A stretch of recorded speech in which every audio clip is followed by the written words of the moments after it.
ఓం శ్రీ పరమాత్మనే నమః. భగవద్బంధువులందరికీ నా హృదయపూర్వక నమస్సుమాంజలులు. కృష్ణాయ వాసుదేవాయ హరయే పరమాత్మనే ప్రణతక్లేశనాశాయ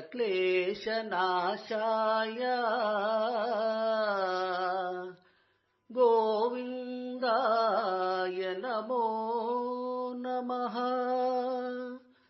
గోవిందాయ నమో నమః. గీతామృతం శీర్షికలో భాగంగా ఈరోజు మనం తెలుసుకోబోయేటువంటి శ్లోకం 12వ అధ్యాయం భక్తి యోగము 15వ శ్లోకము. యస్మాన్నో ద్విజతే లోకో లోకాన్నో ద్విజతే చయః హర్షామర్షభయోద్వేగైః ముక్తో యః సచ మే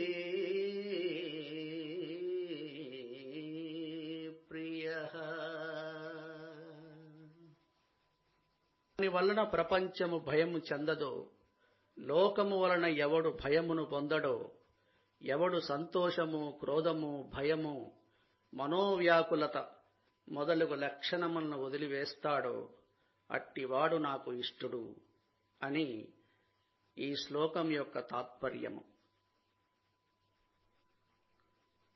శ్రీకృష్ణ పరమాత్మ తనకు ఇష్టమైన వారి లక్షణాలని కొన్ని శ్లోకాల ద్వారా ఈ అధ్యాయంలో వర్ణిస్తున్నాడు. యస్మాన్నో ద్విజతే లోకో లోకాన్నో ద్విజతే చయః. తాను భయపడడం కానీ, ఇతరులను భయానికి గురి చేయడం కానీ రెండు కూడా మానసిక బలహీనతలే అంటున్నాడు పరమాత్మ. అంటే వీరు బలవంతులు కాదు. భయపడడం, భయపెట్టడం, భయపెట్టినంత మాత్రాన బలవంతుడు కాడు, వాడు కూడా బలహీనుడే. ఎలా? లో కాన్ఫిడెన్స్ లెవెల్స్ ఉంటాయి వారిలో. అదేవిధంగా అంటే తక్కువ ఆత్మవిశ్వాసం గలవాడు, తన సమర్థత మీద తానకు నమ్మకం లేనివాడు, ఎదుటి వారిని భయపెట్టి బెదిరించి అరిచి కరిచి తన దారికి తెచ్చుకోవాలనుకుంటాడు. ఇది ఒక రకం. లోపల మదన పడుతూ ఎవరేమనుకుంటారో అని ప్రతిదానికి ముందు వెనుక సందేహాలు పెట్టుకొని ఏ కర్తవ్యము నిర్భయంగా నిశ్చలంగా నిర్వహించలేని వారు చివరికి తన మాటలో కూడా నిశ్చలత లేక నిరంతరం భయం, ఆందోళనతో, అంటే డౌటెడ్ సెన్స్, సంశయంతో బ్రతుకుని ఈడుస్తూ ఉంటారు. అందుకే వారు ఎప్పటికీ వృద్ధిలోకి రారు సరికదా, వారిని నమ్మిన వారు కూడా నిండా మునుగుతారు. కుక్కతోక పట్టుకొని గోదావరిని ఈదటం లాగా. ఈదలేము కదా గోదావరిని కుక్కతోక పట్టుకొని. ఈ మేకవన్నె పులిని నమ్మి అమాయకులు ధనము, కాలము, ప్రయాస, భక్తి, విశ్వాసం అన్నీ కోల్పోతారు. అందుకే సంశయాత్మ వినశ్యతి అంటాడు పరమాత్మ. తమను తాము గొప్పవారిగా ప్రాజెక్ట్ చేయడానికి, ఎంతటి నిందనైనా ఇతరులపై వేయడానికి వెనకాడక తీరని పాపము మూటగట్టుకుంటారు వీళ్ళు. హర్షామర్ష భయోద్వేగై, పొగడ్త, విమర్శ నిత్య జీవితంలో ఎదురయ్యేటువంటి ఇద్దరు వింత స్నేహితులు పక్కపక్కనే ఉంటారు. ముందు పొగడ్తా, వెనక తెగడ్తా. ఇది లోకం తీరు.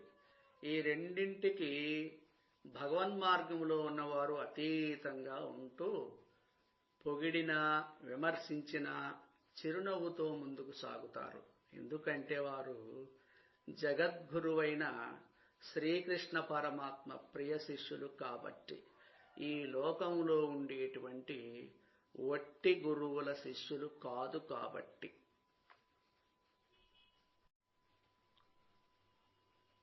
పొగిడితే పొంగిపోవడం, విమర్శలకు కృంగిపోవడం రెండూ కూడా చపలమైనటువంటి ఆలోచన ధోరణికి నిదర్శనం.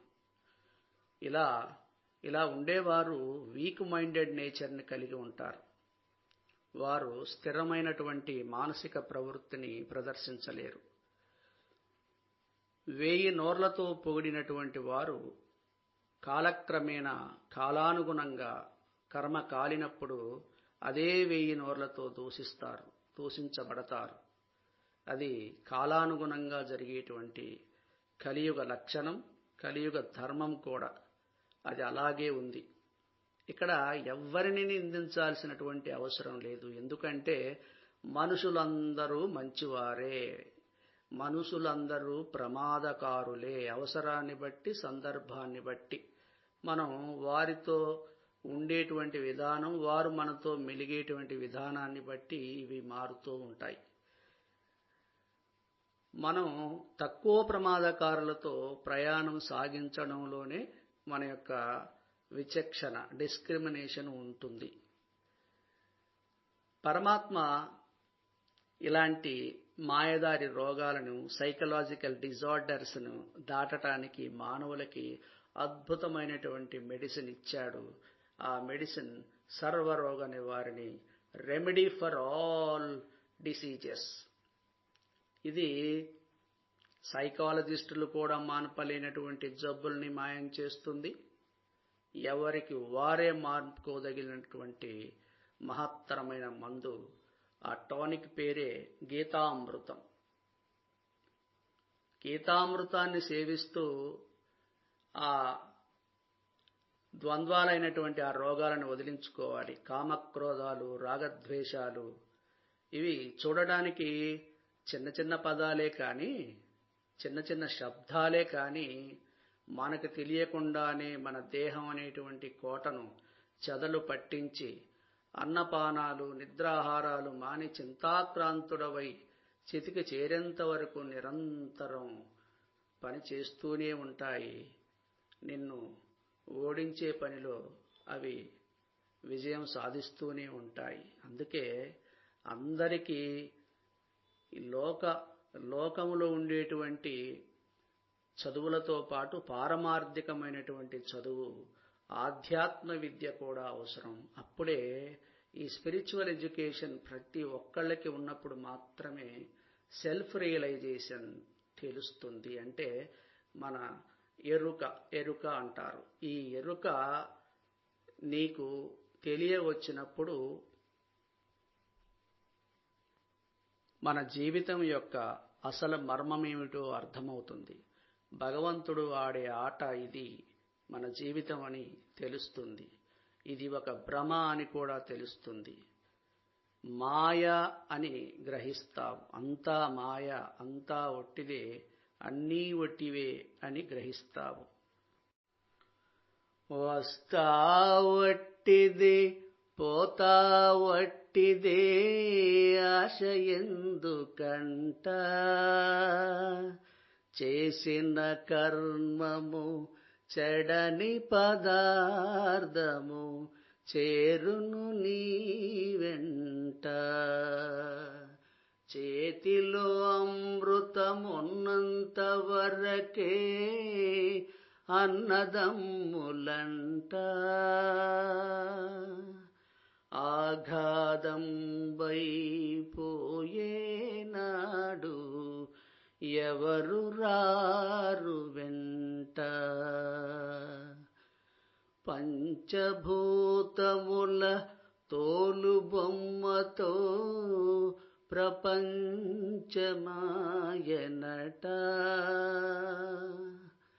అంతము వరకు కించిత్ ఆశతో పెంచెను జగమంతా, వస్తా ఒట్టిదే, పోతా వట్టిదే ఆశ ఎందుకంట. అద్భుతమైన రియలైజేషన్. ఎంత చక్కటి తత్వం ఉందో చూడండి. సర్వశాస్త్రాల సారం ఇందులోనే ఉన్నట్టు, సర్వ వైరాగ్య లక్షణాలను కలిగినటువంటి ఉత్తమమైనటువంటి ఒక తత్వంలాగా అనిపిస్తుంది. డాక్టర్ మంగళంపల్లి బాలమురళీకృష్ణ గారి రచన మరియు స్వరం. ఇందులో వచ్చేటప్పుడు ఏమీ తీసుకురాలేదు, ఒట్టిగానే వచ్చావు. పోయేటప్పుడు కూడా ఉత్త చేతులతోటే వెళ్ళాలి, ఏమీ తీసుకుపోలేవు. కాబట్టి ఆశ పెంచుకోకురా నాయనా, ఇక్కడున్నవి అన్నీ ఇక్కడే వదిలేసి వెళ్ళాలి. ఏవీ నీవి కావు, నీతో ఏదీ రాదు అనే ఒక అద్భుతమైనటువంటి జ్ఞానాన్ని ఈ తత్వం మనకి తెలియజేస్తుంది. ఇలాంటి తత్వ విచారణ వల్ల జనన మరణముల మర్మం తెలుసుకొని మనం మనలో కలిగేటువంటి ఆశల దొంతరల ఆలోచనలను ఒక రూపుకు తీసుకుని రాగలము, వాటి ప్రవాహ వేగాన్ని తగ్గించగలము. అప్పుడే మనలో నిదానంగా మానసిక పరిణితి ప్రారంభమవుతుంది. అంతా మాయ అని తెలిసినప్పుడు ఆ మాయను దాటాలి అంటే ఆ మాయ దాటేటువంటి వంతెన పేరే వైరాగ్యం. వైరాగ్యం భగవద్గీతలో వైరాగ్యం వేరు, మనం సాధారణంగా వ్యవహారిక భాషలో మాట్లాడుకునేటువంటి వైరాగ్యం వేరు. వైరాగ్యం భగవద్గీతలో చెప్పినటువంటి వైరాగ్యం ఏమిటి అంటే, శ్రీకృష్ణ పరమాత్మ కర్తవ్యాన్ని నిర్వహించాలి, కానీ దాని ఫలితాన్ని ఆశించకూడదు. అన్ని పనులు నువ్వే చేయాలి, నువ్వే కర్తవ్య కావాలి, కానీ దానికి అటాచ్మెంట్గా ఉండకూడదు. దాన్ని నేనే చేస్తున్నాను అనే భావన కానీ, దాని యొక్క ఫలితం పట్ల ఆసక్తి కానీ నీకు ఉండకూడదు. అంటే ఎంత గొప్ప సైకాలజీ ఇమిడి ఉందో చూడండి భగవద్గీతలో. వైరాగ్యం అంటే గడ్డాలు మీసాలు పెంచడం కాదు, అనాసక్తితో పని పాట లేకుండా రోడ్ల వెంట తిరగడం కూడా కాదు, వేషాలు మార్చి మోసాలు చేయడం అంతకన్నా కాదు. అన్నీ మనతో ఉన్నా ఏదీ లేనట్టుగా ఉండడం, అన్నీ అందుబాటులో ఉన్నా అనుభవించడానికి మనసు లేకపోవడం, అంటీ అంటక ఉండడం, విషయ సుఖాల పట్ల విముఖత ఏర్పడడం, తినేవి వినేవి మాట్లాడేవి పోట్లాడేవి ఉన్నవి ఉంటాయనుకున్నవి అన్నవి అనుకున్నవి అన్నీ నశ్వరమైనవని తెలుస్తుంది. అశాశ్వతమైనటువంటి వస్తు విషయాలని తెలుస్తుంది. శాశ్వతమైనవి ఒక్కటే, అదే ఆత్మ. ఆత్మ పరమాత్మతో అనుసంధానం చేయడమే మానవ జీవిత లక్ష్యం అయి ఉండాలి. అలాంటి సాధకుల జీవితాలు బ్రతికి ఉన్నప్పుడు ఆనందంగా, భక్తి పారవశ్యంగా, నిత్యనూతనంగా, నిర్మలంగా సాగుతాయి. మరణించిన తర్వాత ఆ మహాదేవుని యొక్క సన్నిధిని చేరి ఆయనలో ఐక్యమై జనన మరణ చక్రము నుండి విడువడి విముక్తిని పొంది భవసాగరమును గెలిచిన ధీరుడవై అనంత ఆత్మశక్తిగా మారిపోతాము. లోకా సమస్తా సుఖినో భవంతు. హరి ఓం.